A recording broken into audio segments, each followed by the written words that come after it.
ఎన్నికల ఫలితాలను ఎట్లా చూస్తాం చారి? ఎన్నికల ఫలితాల రకంగానే చూస్తాము, ప్రజా తీర్పు పరంగానే చూస్తాము. దాంట్లో వేరే రకంగా చూడడానికి ఏముంది? ప్రజలు తీర్పు ఇచ్చిండ్రు, ఆ తీర్పును జగన్మోహన్ రెడ్డి గారు నేను స్వాగతిస్తున్నా అన్నాడు, చంద్రబాబు నాయుడు గారు నేను స్వాగతిస్తున్నా అన్నాడు. ఇక వాళ్ళిద్దరు స్వాగతించిన తర్వాత మియా బీవీకి రాజీ హోయేతో కాశీ కా క్యా ఇస్మే?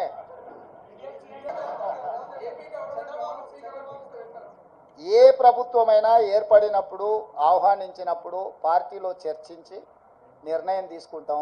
వ్యక్తిగా నేను నిర్ణయాలు తీసుకోవడానికి ఉండదు, పార్టీ సూచనల మేరకే నేను వ్యవహరించాల్సి ఉంటుంది. ఇది సిద్ధాంతపరంగా రాజకీయ పరంగా పార్టీ తీసుకోవాల్సిన నిర్ణయము. ఏ ప్రభుత్వం ఏర్పడ్డా స్నేహపూర్వకమైన వాతావరణంలో సమస్యలు పరిష్కరించుకుంటామని నేను ముందే చెప్పిన. ఈరోజు కూడా నేను ఆ మాటకు ఉన్నా. ఆంధ్రప్రదేశ్లో ఏ ప్రభుత్వం ఏర్పడ్డా ఆ ప్రభుత్వంతో సంప్రదింపులు చేపట్టి రాష్ట్ర సమస్యల్ని శాశ్వతంగా పరిష్కరించుకుంటాము. ఉమ్మడి క్యాపిటల్ చట్టపరంగానే సమస్య పరిష్కారం అయిపోయింది. హైదరాబాద్ నగరం ఇప్పుడు తెలంగాణకు రాజధాని అంటే ఒక కీలకమైన సమస్య ఆల్రెడీ చట్టపరంగా పరిష్కారం అయింది.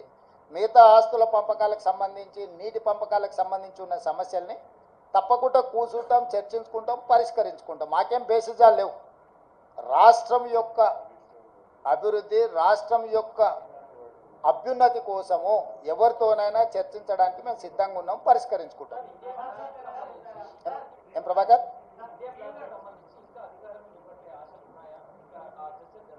నాకు తెలియదు, నేను ఢిల్లీకి వెళ్ళలేదు. ఇండియా కూటమి ఢిల్లీలో చర్చలు చేస్తారు. మన వాళ్ళు ఎవరైనా ఉంటే అక్కడికి ప్రశ్న అడగమను.